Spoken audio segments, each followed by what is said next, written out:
It's difficult to talk about just about anything because most of society has, I don't know,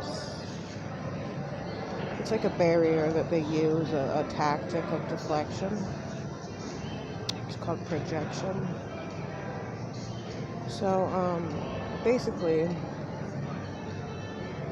it's like impossible to have a conversation because of this false narrative of people's sensitivities and being politically correct.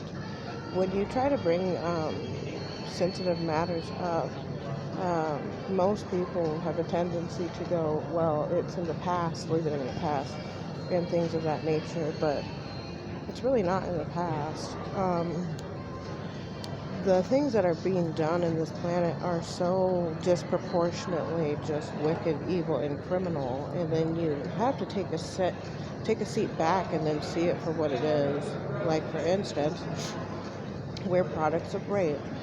Nobody wanted to prosecute the rapist. The rapist ended up being church leaders, and then those church leaders began trafficking children as well as abusing them and grooming them and doing it so nefariously that there was no sort of leeway out. And now you could possibly say, oh, well, it was a research project, or it was done for this reason or that reason. Whatever the excuse would be, under the statutes of law or color of law, these things are still illegal and they're still crimes. Now, you could lie and say that, oh, well, you should have asked for help, or, there was such and such help. No, there was not. And I get really disgusted by a lot of groups of people because they're absolutely pathetic. I don't know why they even bother trying to do their gang stalking and shit, because they're whole embarrassment.